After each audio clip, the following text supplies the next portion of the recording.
नमस्कार। आज हम एक कहानी पर बात करने वाले हैं। एक कहानी जो अ, बहुत जानी पहचानी सी लगेगी शायद। हाँ, और बहुत जज्बाती भी है। बिल्कुल। कहानी का नाम है घर वापसी, परदेस का सपना और परिवार का मूल्य। तो हमारे पास इसके कुछ हिस्से हैं और हम कोशिश करेंगे कि इसके पीछे जो असल मतलब है, जो सबक है, उसे समझें। और ये कहानी, जैसा आपने कहा, एक ऐसी दुखती रग को छूती है जो शायद कई लोगों की अपनी कहानी हो या उनके आसपास की हो। मतलब बाहर जाने का सपना, एक बेहतर जिंदगी का सपना। लेकिन इस सपने के सामने फिर अपने लोग, अपनी जड़ें, अपना परिवार, इनका क्या वजन रह जाता है। ये कहानी इसी इसी कश्मकश को दिखाती है। बिल्कुल। कहानी शुरू होती है पंजाब के एक गांव से।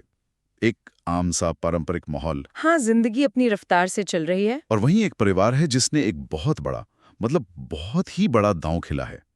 अपनी पुश्तैनी जमीन, जो सिर्फ जमीन नहीं होती, वो तो पीढ़ियों की पहचान होती है एक तरह से। हाँ वही, उसको बेच दिया है। और ऊपर से कर्ज भी लिया है, काफी भारी कर्ज। और ये सब क्यों? बस एक उम्मीद, एक सपना कि उनका बेटा राजन, जो होनहार है, वो बस किसी तरह कनाडा या ऑस्ट्रेलिया जैसे किसी देश पहुंच जाए। ये जो शुरुआती सीन है ना, ये ही अपने आप में बहुत कुछ कह देता है। माँ बाप की जो इच्छा है, वो सिर्फ पैसों की नहीं है, हाँ वो तो है ही। लेकिन उससे ज्यादा शायद वो सामाजिक रुतबे वाली बात है। वो फक्र कि हमारा बेटा बाहर सेटल हो गया। बिल्कुल। पड़ोसियों में, रिश्तेदारों में एक इज्जत बढ़ जाती है। हाँ, वो भी एक बहुत बड़ी वजह होती है अक्सर। और शुरू शुरू में तो लगता भी है कि हाँ, सब ठीक हो गया, राजन चला गया। चला गया। और वहां से खबरें भी मतलब अच्छी ही सुनाई देती हैं शुरू में। हाँ, या शायद अच्छी सुनाई जाती हैं। हाँ, ये भी हो सकता है। लेकिन अक्सर ऐसा होता है ना कि जो चीज दूर से चमकती है। पास जाने पर उसकी असलियत कुछ और होती है। बिल्कुल।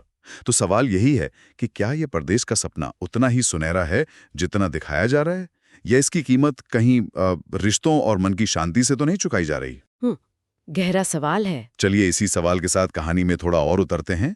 पहला पड़ाव लेते हैं, वो सपना जिसके लिए इतना कुछ दांव पर लगाया गया। हाँ, वो पंजाब का गांव, जहाँ शायद आज भी वो मिट्टी की महक होगी, वो पुराने तौर तरीके होंगे। और वहाँ इस परिवार के लिए सबसे बड़ी, शायद अकेली महत्वाकांक्षा यही बन गई कि राजन को बाहर भेजना है। और इसके लिए जो त्याग किया है वो कोई छोटा मोटा नहीं है। बिल्कुल नहीं। पुश्तैनी जमीन बेचना, ये कोई सिर्फ पैसों का लेन देन नहीं है, ये तो अपनी जड़ों से कटने जैसा है। हाँ, और फिर वो कर्ज का बोझ, वो भी तो रातों की नींद उड़ा देता होगा। जाहिर है। और ये सब किस उम्मीद में? यही कि बेटे का भविष्य बन जाएगा और फिर पूरे परिवार की जिंदगी बेहतर होगी, समाज में एक नाम होगा, एक पहचान बनेगी। और इसी उम्मीद को लेकर राजन निकल पड़ता है, घर छोड़कर, अपना देश छोड़कर। शुरू का जो वक्त होता है वो बड़ा मुश्किल होता है। हाँ, उसे पता है कि घर पर सब उसकी कॉल का इंतजार कर रहे हैं, उम्मीदें लगाकर बैठे हैं। तो वो पूरी कोशिश करता है कि अपनी जो मुश्किलें हैं उनकी भनक तक ना लगे। फोन पर हमेशा एक मजबूत आवाज। हाँ, एक भरोसा दिलाने वाली बात। हाँ माँ, सब ठीक है, काम अच्छा चल रहा। हाँ रे, बहुत मेहनत कर रहा हूँ, देखना जल्दी सारा कर्जा उतार दूंगा। फिर तुम लोगों को भी यहीं बुला लूंगा। मतलब एक ऐसी तस्वीर बनाने की कोशिश जिसमें सब कुछ बिल्कुल परफेक्ट जो लगे। सब परफेक्ट लगे। हाँ। और ये जो परफेक्ट तस्वीर बनाने की कोशिश है ना, यही अपने आप में एक बोझ बन जाती है, एक तरह का नाटक जो रोज करना पड़ता है। सही कहा। और यहीं से फिर कहानी का वो दूसरा पहलू शुरू होता है जो शायद ज्यादा तकलीफदेह है। हाँ, वो पर्दे के पीछे की सच्चाई, कठोर हकीकत। क्योंकि असलियत उस चमकती हुई तस्वीर से बहुत अलग है। राजन वहां कोई बहुत शानदार जिंदगी नहीं जी रहा है। नहीं, बिल्कुल नहीं। जो हम सुनते हैं ना अक्सर कि वहां तो डॉलर बरसते हैं, वैसा कुछ नहीं होता। हाँ, बल्कि वो शायद एक के बाद एक कम पगार वाली, बहुत थका देने वाली नौकरियां कर रहा है। शायद वो काम भी नहीं जो उसकी पढ़ाई या हुनर से मेल खाते हों। हो सकता है। और रहने की जगह भी शायद तंग हो, मुश्किल भरी हो। और इन सब से ऊपर वो माहौल, बिल्कुल अनजान। हाँ वो अकेलापन, भाषा की दिक्कत, लोग अलग, तौर तरीके अलग। और वो जो एक क्या कहते हैं, सांस्कृतिक अलगाव होता है, कल्चरल आइसोलेशन। एक जवान लड़का हजारों मील दूर ये सब झेल रहा है। ये बहुत बहुत अहम बात है, क्योंकि अक्सर हम सिर्फ कामयाबी की कहानियां सुनते हैं या शायद सुनना चाहते हैं। हाँ। जो लोग बाहर जाते हैं उनके संघर्ष की कहानियां सामने नहीं आ पाती हैं। घर वाले भी चाहते हैं कि अच्छी खबर सुने। और वो खुद भी अपनी मुश्किलें बताकर उन्हें परेशान नहीं करना चाहता। बिल्कुल। तो वो एक डबल बोझ उठा रहा है, अपनी तन्हाई का भी और घर वालों की उम्मीदों का भी। सोचकर भी मुश्किल लगता है कि क्या बीती होगी उस अकेले लड़के पर। और इसका असर सिर्फ राजन पर नहीं है, हजारों मील दूर जो उसके माँ बाप बैठे हैं उन पर भी इसका गहरा असर हो रहा है। हाँ, गांव में कुछ वक्त के लिए तो शायद वो रुतबा मिलता है, लोग पूछते हैं और बेटा कैसा है कनाडा में। लेकिन धीरे धीरे वो जो बाहरी दिखावा है वो अंदर के खालीपन को भर नहीं पाता है। नहीं भर पाता। बेटे की आवाज सुनने की तड़प, उसकी चिंता, ये सब उन्हें अंदर ही अंदर खाने लगता है। और वो जो दूरी है, फिजिकल दूरी, वो एक बहुत बड़ी इमोशनल खाई बन जाती है। हाँ, और फिर वो कर्ज की चिंता तो है ही, इसका असर उनकी सेहत पर, उनके आपसी रिश्ते पर, सब पर पड़ने लगता होगा। शायद वो एक दूसरे से भी खुलकर अपना दर्द नहीं कह पाते होंगे। और यहाँ देखिए, वो जो कम्युनिकेशन है, बातचीत, उसका तरीका कैसे बदल जाता है। हाँ, वो फोन कॉल जो कभी हफ्तों की बेसब्री के बाद खुशी लाते थे, उम्मीद लाते थे, अब वो एक तरह की रस्म बन जाते हैं। जिसमें चिंता है और दिखावा है। बिल्कुल। राजन अपनी मुश्किलें छुपाता है माँ बाप की चिंता सोचकर, माँ बाप अपनी बिगड़ती हालत छुपाते हैं बेटे का ध्यान न भटके ये सोचकर। ये एक अजीब सी, मतलब एक दुखद सी साजिश जैसी है जो वो अनजाने में एक दूसरे के खिलाफ कर रहे हैं। जबकि इरादा तो एक दूसरे को बचाने का है, बिल्कुल, और इस कोशिश में वो अपनी असली तकलीफ को शायद और बढ़ा लेते हैं। बिल्कुल। ये चुप्पी, ये आधा सच, ये बहुत भारी पड़ता है। और धीरे धीरे ये जो दर्द है, ये दूरी, ये चिंता, ये माँ बाप को उसी सवाल पर वापस ले आती है जहां से सब शुरू हुआ था। हाँ, कि क्या वो सपना, वो विदेश भेजने का फैसला, क्या वो इस कीमत के लायक था? क्या उन्होंने सही किया अपने बेटे को इतनी दूर भेजकर? क्या समाज की इज्जत उस खालीपन से ज्यादा कीमती है जो घर में और दिल में भर गया है? ये सवाल उन्हें अंदर से खाने लगते हैं। और ये जो अंदर की उथल-पुथल है, ये शक जो गहराता जा रहा है, यही कहानी को एक मोड़ पर लाता है। हाँ, एक टर्निंग पॉइंट। अक्सर जिंदगी में या कहानियों में ऐसा ही होता है, कोई एक घटना घटती है जो सारे पर्दे हटा देती है, सारे दिखावे टूट जाते हैं। हाँ, कहानी में भी ऐसा ही एक संकट आता है।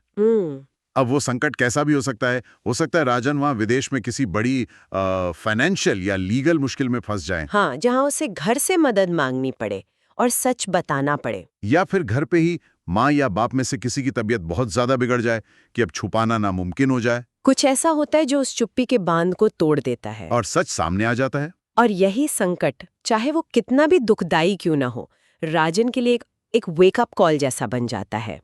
उसे अचानक आईने की तरह साफ दिखने लगता है कि जिस चीज को वो सपना समझ रहा था, जिसके पीछे वो भाग रहा था, वो परिवार के बिना कितना खोखला है, कितना बेमानी है। उसे शायद ये एहसास होता है कि असली कामयाबी सिर्फ डॉलर कमाने में नहीं है, नहीं, बल्कि अपने लोगों के बीच होने में है, उनके प्यार में, उनके सहारे में है। वो जो स्थिरता, वो जो सुरक्षा वो ढूंढ रहा था, वो शायद विदेशी जमीन पर नहीं, अपनी मिट्टी में ही मिल सकती है। बिल्कुल। और ये एहसास इतना मजबूत होता है, इतना गहरा होता है कि वो एक बहुत बड़ा फैसला लेता है, जिंदगी बदलने वाला फैसला। हाँ, वो उस पश्चिमी जीवन का जो आकर्षण था, जिसके लिए उसने, उसके परिवार ने इतना कुछ सहा, इतनी कुर्बानियां दी, उसे छोड़ने का फैसला करता है। ये आसान नहीं रहा होगा, बिल्कुल आसान नहीं।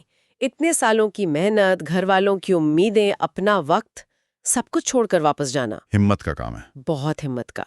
उसे समझ आ जाता है कि असली खुशी, असली अपनापन शायद वही है जहां से वो चला था। और यहीं से कहानी अपने आखिरी पड़ाव पर पहुंचती है, घर वापसी।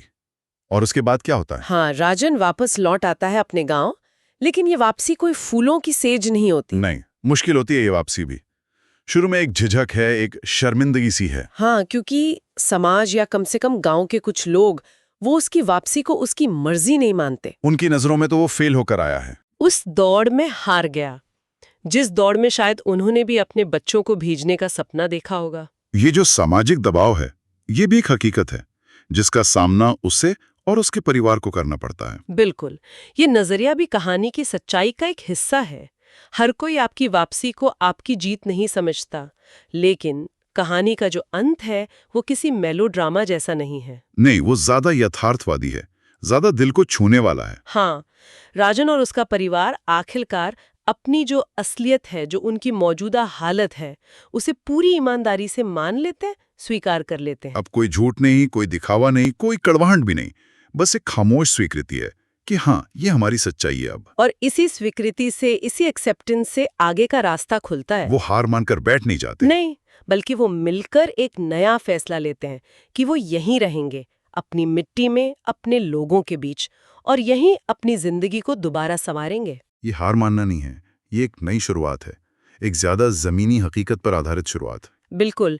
शायद अब वो जिंदगी को ज्यादा गहराई से समझ गए हैं। कहानी का अंत किसी बड़ी जीत या लॉटरी लगने से नहीं होता। नहीं। इसका अंत एक शांत लेकिन बहुत गहरी समझ के साथ होता है। वो समझ कि इंसान की जो सबसे बड़ी दौलत है वो शायद बैंक बैलेंस या बड़ा घर नहीं, वो है अपने परिवार का साथ, अपने समुदाय का अपनापन, वो सुरक्षा का एहसास जो सिर्फ अपने लोग दे सकते हैं। ये एहसास कि खुशी और सुकून अक्सर वहीं मिलते हैं जहां आपकी जड़ें होती हैं। बिल्कुल। क्या खूबसूरती से ये बात सामने आई है। ये वाकई एक सच्ची घर वापसी है, सिर्फ जिस्मानी नहीं, रूहानी भी। तो अगर हम इस पूरी बातचीत को समेटें तो घर वापसी की ये कहानी हमें बड़े ही इमोशनल तरीके से दिखाती है कि एक तरफ तो विदेश जाने का वो आकर्षण है, वो सपना है, और दूसरी तरफ अपनी जड़ें, अपना परिवार, उनका जो मोल है। हाँ, उनके बीच एक लगातार कश्मकश चलती रहती है। और कहानी ये भी दिखाती है कि कैसे बाहरी सफलता के जो पैमाने हैं, पैसा, रुतबा, विदेश में बसना, वो अक्सर अंदर की खुशी, मन की शांति और अपनेपन की कीमत पर मिलते हैं। हाँ, वो चमक दमक जो दूर से दिखती है, जरूरी नहीं कि वो असलियत में उतनी ही चमकदार हो।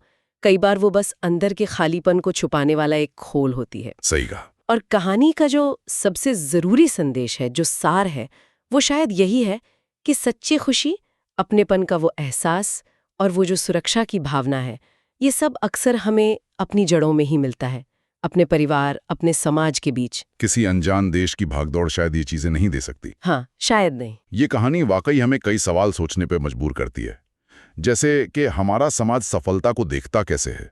क्या सफलता का मतलब सिर्फ पैसा, बड़ा ओहदा या विदेश में बसना ही है? और क्या सफलता के ये पैमाने हमारी अपनी खुशी, हमारे पारिवारिक रिश्तों की सेहत, इनसे हमेशा मेल खाते हैं? खासतौर पर जब बात माइग्रेशन की हो, अपनी जगह छोड़कर जाने की हो। ये बहुत जरूरी सवाल है।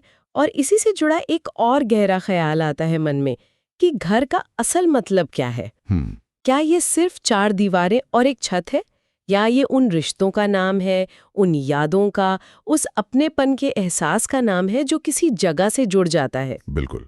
शायद असली घर वापसी सिर्फ किसी पते पर लौटना नहीं है। हाँ, बल्कि अपनेपन की उस भावना की ओर लौटना है, अपनी जड़ों की ओर लौटना है, चाहे आप दुनिया में कहीं भी क्यों ना हो। इस पर सोचने के लिए यकीनन बहुत कुछ है।